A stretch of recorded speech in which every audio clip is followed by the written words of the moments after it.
প্রতিদিন ভালোবাসার নতুন নতুন গল্প পেতে চ্যানেলটি সাবস্ক্রাইব করে পাশে থাকা বেল বাটনে ক্লিক করুন। একটু জোরে জোরে দাও না। উফ, ভালো করে না দিলে তো কাজ হবে না। আরো জোরে দিলে তো ফেটে যাবে, তখন তো সমস্যা হয়ে যাবে। ফাটবে কেন? এটা কি বেশি চাপ নিতে পারে না? রাবার জাতীয় জিনিস, এটা বেশি চাপ দিলে তো ফেটে যাবে। এটা বেশি চাপ নিতে পারবে না। এটা তো বেলুনের মতো, এটা তো রাবার না। তুমি জোরে দাও। তুমি আসলেই বোকা তো। এটি বেলুন, ওকে এটাতে বেশি চাপ দিলে ফেটে যাবে, আর ফেটে গেলে আসল ঝামেলায় পড়বো আমি। ওরে তাই? এটা ফেটে গেলে বুঝি কিছু হবে না? আমি এমনি এমনি ছাড়া পেয়ে যাব। তোমার তো কোনো ঝামেলা নেই, তোমার আর কি সব দোষ আমার উপর দিয়ে কেটে পড়বে। উফ, এত কথা বলো না, ভালো করে কাজটা করতে দাও তো। আয়ান কথাটা শেষ করতেই নিজের কাজটা করতে লাগলো। নীলা আয়ানের দিকে একদৃষ্টিতে তাকিয়ে সবটা দেখে চলেছে। এতক্ষণ বকবক করে আয়ানের মাথা খেয়ে নিয়েছে নীলা। নীলা আর আয়ান, তাদের দুজনের মাঝে আছে দীর্ঘ 2 বছরের ভালোবাসার সম্পর্ক। আজ তারা রুম ডেটে এসেছে। নীলা আর আয়ানের আগেও অনেকবার রুম ডেট করেছে, এটা তাদের নতুন কিছু না। আর আয়ান যেই বাড়িতে থাকে সেই বাড়িতে আয়ান ছাড়া আর কেউ থাকে না। আয়ানের বাবা মা দুজন লন্ডনে থাকে। শুধুমাত্র আয়ান তার বাবা মাকে ছেড়ে নিজের দেশে পড়ে আছে। আয়ানের বাবা মা অনেকবার চেষ্টা করেছে তাদের ছেলেকে তাদের কাছে রাখার, তবে আয়ান কোনোভাবেই তাদের কাছে গিয়ে থাকে না। নিজের দেশ আর নীলা, এই দুটো কারণে আয়ান পড়ে আছে এখানে। আয়ান আরো একটু জোরে চাপ দিতেই ধপাস করে বেলুনটা ফুটে গেল। বেলুন ফেটে যেতেই নীলা চিৎকার করে উঠল। নীলার চিৎকারে শুনে আয়ান হকচকিয়ে উঠল। এমন করে কেউ চিৎকার করলে যে কেউ ভয় পেয়ে যাবে। আয়ান নীলার দিকে তাকিয়ে কৌতূহলী কণ্ঠে বলতে লাগলো, কি হয়েছে? এমন করে চিৎকার করে উঠলে কেন? তো কি করব? তুমি তো বেলুনটা ফাটিয়ে ফেলেছো। এখন আমার কি হবে? তোমার কি হবে মানে? বেলুন ফেটেছে তো কি হয়েছে, নতুন বেলুন নিয়ে নিব নে। না, এমনটা হতে পারে না। তুমি জানো এই বেলুনটা এসে আমার ছোট ভাই না দেখতে পেলে কি করবে? কি করবে? তোমাকে খেয়ে ফেলবে। তুমি চেনো না ওকে। আমি কিচ্ছু জানি না, তুমি এই বেলুনটা ঠিক করে দাও। আমি কি করতে ঠিক করব? তুমি তো বললে আয়ান জোরে দাও জোরে দাও, আমি তো বলে দিলাম জোরে দিলে ফেটে যাবে। আমি বললেই তুমি দিবে, তা না হলে এখন আমি বলছি এটাকে ঠিক করে দাও। তাড়াতাড়ি করো, নিলয় চলে আসছে তো। নীলার কথা শুনে আয়ান এক দৃষ্টিতে নীলার দিকে তাকিয়ে আছে। এমনিতেই সব সময় নীলা নিজের সাথে করে তার ছোট ভাইকে নিয়ে আসে। আয়ানেরও ভালো লাগে নিলয় থাকলে, তবে আজ নিলয় তার সাথে করে একটা বেলুনও নিয়ে আসে, আর যেটা নিলয় আয়ানকে ফোলাতে বলে ওয়াশরুমে চলে যায়। নীলা আর আয়ান গল্প করতে করতে কখন সেই বেলুনে জোরে ফু পড়ে গেছে খেয়াল করতে পারেনি, যার ফলে বেলুনটা ফেটে যায়। আয়ান নীলার দিকে তাকিয়ে থাকতেই নীলা অয়নকে উদ্দেশ্য করে চরম বিরক্তি নিয়ে বলতে লাগলো, কি হলো? এমন হা করে তাকিয়ে আছো কেন? আমি কিছু বলেছি? তুমি কি ঝামেলা করতে চাও? এমন করে বলো না গো, আমি শান্তিপ্রিয় মানুষ। আমি কোনো ঝামেলা করতে চাইবো বলো আমায়? তাহলে হাদারামের মতো বসে আছো কেন? তাড়াতাড়ি কিছু একটা করো, তা না হলে নিলয়ের হাত থেকে তোমার কোনো মুক্তি নেই। এমন করে ভয় দেখাও কেন? তোমরা দুই ভাই বোন আমার সাথে কি শুরু করে দিয়েছো? আমি কোথায় যাই এখন? আসল কাহিনী হবে একটু পরেই, তখন আমার কোনো দোষ দিতে পারবে না, বলে দিচ্ছি আমি। নীলার কথা শুনে আয়ান রীতিমতো ঢোক গিলতে লাগলো। সত্যিই নিলয় সেই রকম ফাজিলের সাথে সাথে অনেক খাট তেরা। এই তেরাটাই এখন নিজের বেলুনটা ফাটিয়ে দেখলে পুরো বাড়ি মাথায় নেবে। আর নীলা তো নিজের ভাইকেই সাপোর্ট করবে, ভাইকে রেখে আয়ানকে আর সাপোর্ট করবে না। আয়ান নীলার দিকে তাকিয়ে ফাটা বেলুন নিজের হাতে নিয়ে বসে বসে কথাটা ভাবতে লাগলো। আচমকা আয়ানের পিছন থেকে নিলয় এগিয়ে এসে আয়ানকে উদ্দেশ্য করে বলতে লাগলো, আয়ান ভাইয়া, আমার বেলুনটা কি হয়েছে? নিলয় আয়ানের হাতের দিকে তাকাতেই চমকে উঠল। নিজের ফাটা বেলুন আয়ানের হাতে দেখে নিলয় চিৎকার করে কাঁদতে লাগলো। নিলয়ের কান্না দেখে আয়ান নিলয়কে নিজের কোলে বসিয়ে নিলয়কে উদ্দেশ্য করে বলতে লাগলো, ভাইয়া কান্না করো না, আমি তোমার জন্য এমন অনেকগুলো বেলুন নিয়ে আসবো। না না, আমার চাই না। আমার ওই বেলুনগুলোই চাই, আর কোনো বেলুন দিলে হবে না। ভাইয়া প্লিজ, এমন করে না। এটা তো ফেটে গেছে, আমি তোমার জন্য ভালো দেখে বেলুন এনে দিব। অনেকগুলো বেলুন, তুমি জাস্ট গুনে শেষ করতে পারবে না। সত্যি তো? তুমি আমায় ঢপ দিচ্ছ না তো? আরে শালা আমি তোমায় কেমন করে ঢপ দিব? তুমি আমার 10টা না 5টা না একটা মাত্র আদরের শালা। তোমার ঢপ দিলে চলে? তোমার জন্য সত্যি নিয়ে আসবো। আয়ানের কথা শুনে নিলয় অনেকটা দম নিল। নিলয় বড্ড চঞ্চল একটি ছেলে, একদণ্ড এক স্থানে স্থির থাকে না। নিলয় আবারও চলে যায় রুম থেকে। নিলয়কে শান্ত করার কৌশল দেখে নীলা মুচকি হেসে আয়ানকে উদ্দেশ্য করে বলে, বাবা, আপনি দেখি ভালোই মানুষকে বোকা বানানো শিখে গেছেন। আমি কাকে বোকা বানালাম?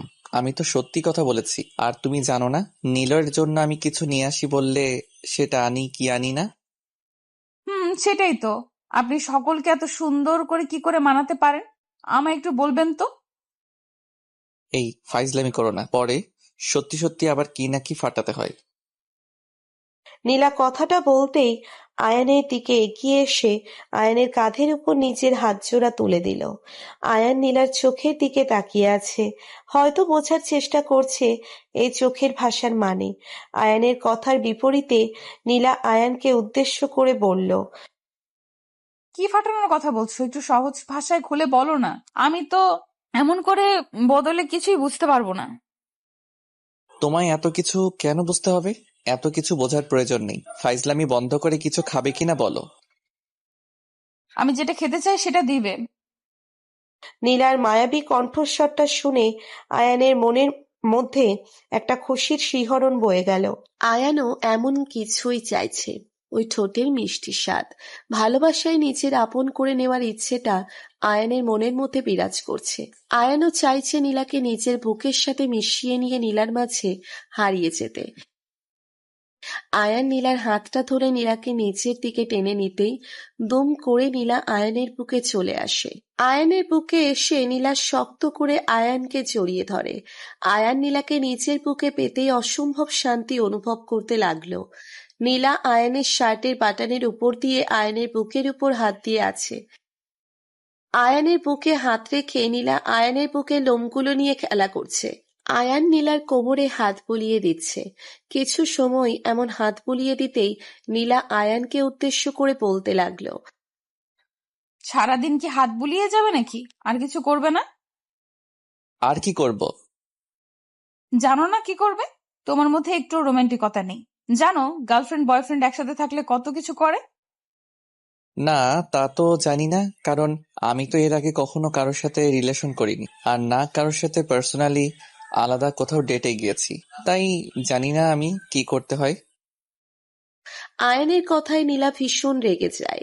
আয়ানের কথা মতো এটাই বোঝা যায় যে নীলা আরো অনেক রিলেশন করেছে, আর নীলা জানে কি কি করতে হয়। নীলা রেগে আগুন হয়ে গিয়ে আয়ানকে উদ্দেশ্য করে ভীষণ কর্কশ কণ্ঠে বলতে লাগলো, তার মানে তোমার মনে হয় আমি এর আগে অন্য কারোর সাথে রিলেশন করেছি, এইটাই তো বলতে চাও? যে আমি আরো ছেলের সাথে রুম ডেটে গিয়েছি, তাই না? ও মা, আমি এটা কখন বললাম? আর তাছাড়া তো আমি জানি তুমি আসলে কেমন মেয়ে, আর তোমায় নিয়ে আমার কোনো সন্দেহ নেই, বিশ্বাস করো। হয়েছে আয়ান, আমি জানি তুমি কি বলতে চেয়েছো আর কি বলেছো। মানে আমি এতটাই খারাপ হয়ে গেছি তোমার কাছে যে তুমি আমায় নিয়ে এই কথাটা বলতে পেরেছো। আরে পাগলি আমার, তুমি শুধু শুধু আমার উপর রেগে যাচ্ছ। আমি তোমাকে নিয়ে কেন বাজে কথা বলবো বলো আমায়? আমি তো জানি না বলে তোমায়। হয়েছে, আর কিছু জানতে হবে না আমায়। আমি সব বুঝতে পেরেছি, আর কিছু বোঝার নেই আমার। আসছি আমি। আর হ্যাঁ, তোমায় এসব কথা বলার জন্য আমি দুঃখিত। এই নীলা, রাগ করে কোথায় চলে যাও? আমি ক্ষমা চাইলাম তো, প্লিজ আমায় ক্ষমা। নীলা আয়ানের কোনো কথাই শুনল না। আয়ানের পাশ থেকে উঠে পড়ে নীলা হনহন করে চলে যায় আয়ানের রুমের বাহিরে। আয়ানের রুমের বাহিরে গিয়ে নীলা নিজের ভাইকে নিয়ে চলে যায় নিজের বাড়ির দিকে। আয়ানের কথায় নীলা ভীষণ কষ্ট পেয়েছে, আর নীলা অনেকটা অভিমানও করেছে। নীলা বরাবর অনেক অভিমানী একটা মেয়ে। ছোট ছোট বিষয় নিয়ে নীলা ভীষণ অভিমান করে, তাই সব সময় আয়ান কথা বলার সময় ভীষণ ভেবেচিন্তে কথা বলে। আয়ান কোনোভাবেই চায় না নীলা তার কথায় কষ্ট পাক, তবে দিন শেষে সেটাই হলো। আয়ানের কথায় নীলা কষ্ট পেয়ে গেল। নীলা তার ভাই নিলয়কে নিয়ে চলে যেতে নিতেই আয়ান নীলাকে আটকাতে চেষ্টা করলো। তবে নীলাকে আটকে রাখা কি আর চারটিখানি কথা নাকি? নীলা রাগে গজগজ করতে করতে হন হন করে চলে যায়। রাতের দিকে আয়ান নীলাকে কল করলো। নীলা বারবার আয়ানের কল কেটে দিচ্ছে। আয়ানও নাছোড় বান্দা, কল দিয়েই চলেছে সে। নীলা আর কোনো দিক না পেয়ে কলটা পিক করতে আয়ান নীলাকে উদ্দেশ্য করে মলিন কণ্ঠে বলতে লাগলো। নীলা, এমন করো না। আমি তোমার সাথে একটু কথা বলতে চাই, প্লিজ। আমার কথাটা শোনো। কি কথা শুনবে? আমি তো ভালো মেয়ে না, অনেক ছেলের সাথে আমার সম্পর্ক আছে। দেখো না আমি সবকিছু জানি। এমন করবে তুমি আমার সাথে? আমি কি সেটা বোঝাতে ওই কথাটা বলেছি নাকি? আমি তো জানি না, তাই বলেছিলাম। সরি তো। কিসের সরি? আমার সাথে ক্ষমা চাইছো কেন? কোনো ভুল তো করনি তুমি, আমি ভুল করেছি, ক্ষমা আমি চাইবো, তুমি না। নীলা, প্লিজ বোঝার চেষ্টা তো করো। এমন করো না প্লিজ। আমি সত্যি ওসব ভেবে কিছু বলিনি তোমায়। তুমি এমন করলে আমি কেমন করে ভালো থাকবো বলো? শোনো, আমার কারণেই তুমি ভালো থাকতে পারবে না, তাই আমি আর চাই না তোমায় খারাপ রাখতে। তুমি এক কাজ করো, অন্য কাউকে পছন্দ করে বিয়ে করে নাও। নীলা, সত্যি কি পাগল হয়ে গেছো তুমি? মাথা ঠিক আছে তোমার? এসব কি ধরনের কথা বলছো তুমি? আমার কিন্তু সত্যি এখন রাগ হচ্ছে ভীষণ। রাগ করে লাভ নেই, আমি তোমার ভালো চাই, তাই আর কিছু বলতে চাইছি না। রাখছি, আমায় আর বিরক্ত করো না। হ্যালো নীলা, আমার কথাটা শোনো প্লিজ। ভুল করেও তুমি হ্যালো। আয়ান নিজের কথাটা বলে শেষ করার আগেই নীলা কলটা কেটে দিল। আয়ান আবারও নীলার নাম্বারে কল ডায়াল করতেই আয়ান দেখতে পেল নীলার নাম্বারটা বন্ধ আছে। আয়ানের মাথা কাজ করা বন্ধ করে দিয়েছে। একটা সামান্য ছোট্ট ব্যাপার নিয়ে নীলা এত বড় একটা সিন ক্রিয়েট করতে পারলো। নীলার একটুও কষ্ট হলো না এমনটা করতে। আয়ান তো বারবার করে বলেছে যে সে ভুল বলেছে, কিন্তু নীলা যেন সেই ভুলটাকেই সঠিক করে নেওয়ার সিদ্ধান্ত নিয়ে ফেলেছে। আয়ান নিজের ফোনটা রাগের কারণে ফ্লোরে ছুঁড়ে মারল। নীলার কথা ভাবতেই আয়ানের চোখের পাতা ভারী হয়ে উঠেছে। বুকের বাম পাশে তীব্র কষ্ট অনুভব হচ্ছে তার। ওইদিকে নীলাও কেঁদে কেঁদে নিজের চোখ ভাসিয়ে ফেলেছে। নীলা নিজের রুমের লাইট অফ করে কান্না করছে। নীলার মা নীলার রুমে এসে এমন অবস্থা দেখে প্রশ্নসূচক কণ্ঠে নীলাকে উদ্দেশ্য করে বলতে লাগলো। এসব কি করেছিস নীলা? কি হয়েছে? কান্না করছিস কেন? কিছু হয়নি, এমনিতেই কান্না করছি। এমনিতেই কান্না করছিস মানে? পাগল হয়ে গেছিস তুই? কেউ কি এমনি এমনি কান্না করে? কি হয়েছে আমায় বলবি না? কিছু হয়নি বললাম তো। আমার কথা কি বোঝো না তুমি? বুঝেছি। আমি সিওর আয়ানের সাথে ঝগড়া হয়েছে তোর। আমি বুঝি না আয়ানকে এতে ভালোবাসা, তারপর ও কেন এই ছোট ছোট বিষয় নিয়ে ঝগড়া করিস? আমি কি নিজের ইচ্ছায় রাগ করি নাকি? ও নিজেই তো আমায় দিয়ে ঝগড়া করায়, আমায় নিয়ে বাজে কথা বলেছে। তোদের দুটোর মাঝে এইসব ঝামেলা তখনই শেষ হবে যখন তোদের বিয়ে হয়ে যাবে। বিয়ে?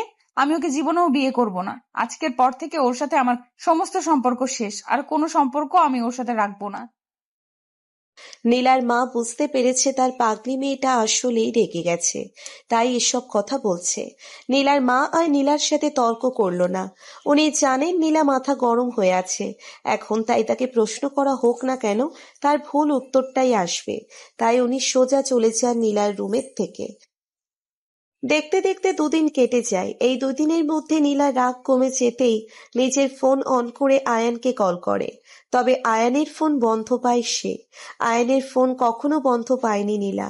এই প্রথম নীলা আয়ানের ফোন বন্ধ পেয়ে ভীষণ চিন্তায় পড়ে যায়। চিন্তা দূর করার জন্য নীলা সোজা আয়ানের বাড়ি চলে যায়। আয়ানের বাড়ি আসতেই নীলা দেখতে পায় আয়ান এখানে নেই। কথাটা জানতেই নীলার বুকটা কেঁপে ওঠে। নীলা বুঝতে পারে না আয়ান হঠাৎ করে কোথায় গেল। নীলা ফের কিছু সময় আয়ানের বাড়ির সামনে দাঁড়িয়ে থেকে অতঃপর চলে আসে নিজের বাড়িতে। বাড়ি এসে নীলা মনমরা হয়ে বসে বসে কাঁদতে থাকলো। নীলার কান্না কমছে না। আপন মনে নীলা ভাবছে আয়ান বুঝি তাকে সত্যি সত্যি ছেড়ে গেছে। নীলা কিছু সময় কান্না করতেই কেউ একজন নীলার পাশে বসে নীলার মাথায় হাত বুলিয়ে দিতে দিতে বলল, পাগলি, রাগ উঠলে মাথা ঠিক থাকে না, তাই না? এমন করে রেগে গেলে কিন্তু আমি সত্যি চলে যাব। নীলার কণ্ঠস্বরটা শুনতেই হকচকিয়ে গিয়ে আয়ানকে দেখতে পেয়ে খুশিতে পাগল হয়ে যাওয়ার উপক্রম হয়। নীলা আয়ানকে শক্ত করে জড়িয়ে ধরে কান্না করতে থাকে। আয়ান নীলাকে উদ্দেশ্য করে মুচকি হেসে বলে, ফিরে এলাম তো, আবার কান্না কেন? তুই আসলে একটা খারাপ লোক। আমায় একা ফেলে চলে যেতে চাস তো? জানিস আমি মরে গেছিলাম, আর একটু বাদে এলে আমার মরা মুখটাই দেখতিস। এই, একদম বাজে কথা বলবে না। আমি থাকতে তোমার কোনো ক্ষতি হবে না। হয়েছে, আমি আজকেই বিয়ে করব, চলো আমার সাথে। পাগল হয়ে গেছো নাকি? হুট করে বিয়ে কেন? তাছাড়া বাবা মা। তুমি যাবে কিনা বলো। যাবো তো, চলো করছি ফেলি বিয়ে। আয়ান নীলার এমন পাগলামিতে সায় দিল। এছাড়া আর কি করবে সে? নীলা রেগে গেলে আবার ঝামেলা হবে, তাই অয়নও চাইছে না আর কোনো ঝামেলা হোক। নীলা আর আয়ান এর জন্য দোয়া করবেন, তারা যেন সব সময় ভালো থাকতে পারে। আর লাইফে কিন্তু এমন একটা রাগী মানুষের প্রয়োজন আছে, কারণ রাগী মানুষগুলো সব সময় পাগলের মতো ভালোবাসতে পারে। আমাদের ভিডিওটি কেমন লেগেছে তা কমেন্ট করে জানাতে ভুলবেন না। আর ভিডিওটি যদি ভালো লেগে থাকে তাহলে একটি লাইক করুন আর সাবস্ক্রাইব করে আমাদের পাশেই থাকুন। ধন্যবাদ সবাইকে আমাদের পাশে থাকার জন্য। আল্লাহ হাফেজ।